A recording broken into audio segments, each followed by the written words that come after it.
നമസ്കാരം. എ2സെഡിൻ്റെ പുതിയൊരു വീഡിയോയിലേക്ക് എല്ലാവർക്കും സ്വാഗതം.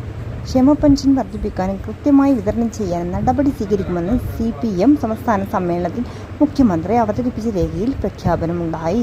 വീട്ടമ്മമാർക്ക് പെൻഷൻ നടപ്പിലാക്കുക, സർക്കാരിൻ്റെ സാമ്പത്തിക ഉപരോധം മറികടക്കുക, ഈ മൂലധനം സ്വീകരിക്കുമെന്ന പങ്കാളിത്ത പെൻഷൻ പിൻവലിച്ചു. സർക്കാരിൻ്റെ ഏറ്റവും സാമൂഹ്യ സുരക്ഷാ പെൻഷൻ കുടിശ്ശിക ആനുകൂല്യങ്ങൾ വാങ്ങുന്നവർക്ക് സന്തോഷവാർത്ത. കുടിശ്ശികയിലുള്ള ആനുകൂല്യങ്ങൾ വിതരണം പ്രഖ്യാപിച്ചു. നിലവിൽ ഫെബ്രുവരി മാസത്തെ പെൻഷൻ വിതരണമാണ് ബാങ്ക് അക്കൗണ്ടുകളിലേക്കും കൈകളിലേക്കും ഇന്ന് 5 മണിയോടുകൂടി പൂർത്തീകരിക്കും. ഫെബ്രുവരി മാസത്തെ പെൻഷൻ ഇന്ന് അവസാനിക്കുന്ന സാഹചര്യത്തിലാണ് സംസ്ഥാന സർക്കാരിൻ്റെ ഭാഗത്തു നിന്ന് പുതിയ അറിയിപ്പ് എത്തിയിരിക്കുന്നത്. മാർച്ച് മാസത്തിലുള്ള പെൻഷൻ വിതരണവും കുടിശ്ശിക വിതരണവും ആനുകൂല്യമുള്ള വിവിധ മേഖലയിലുള്ള വിതരണം സാമ്പത്തിക വർഷം കുടിശ്ശിക തീർത്ത് വിതരണം ചെയ്യുമെന്ന് ധനമന്ത്രി ബജറ്റിൽ പറഞ്ഞു. കേന്ദ്രത്തിൽ നിന്നും 10,000 കോടി രൂപയാണ് വായ്പ എടുത്തിട്ടുള്ളത്. നിലവിൽ ഇപ്പോൾ 3 മാസത്തെ പെൻഷൻ കുടിശ്ശികയായിരിക്കുന്നത്. തനത് മാസത്തിലെ പെൻഷനോടുകൂടി തന്നെ കുടിശ്ശിക വിതരണം ഉണ്ടാകുമെന്ന് റിപ്പോർട്ടുകൾ പറയുന്നു.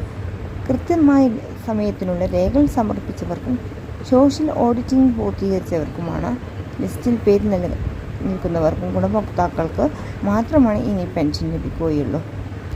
കൃത്യമായി പെൻഷൻ വാങ്ങുന്നവർക്കും അതുപോലെ തന്നെ സോഷ്യൽ ഓഡിറ്റിംഗ് പൂർത്തിയവർക്കുമാണ് പെൻഷൻ ലഭിക്കുക. കൂടുതൽ പെൻഷൻ വാർത്തകൾക്കായി നമ്മുടെ ചാനൽ സബ്സ്ക്രൈബ് ചെയ്യാനും ലൈക്ക് ചെയ്യാനും സപ്പോർട്ട് ചെയ്യാനും. Thank you for watching.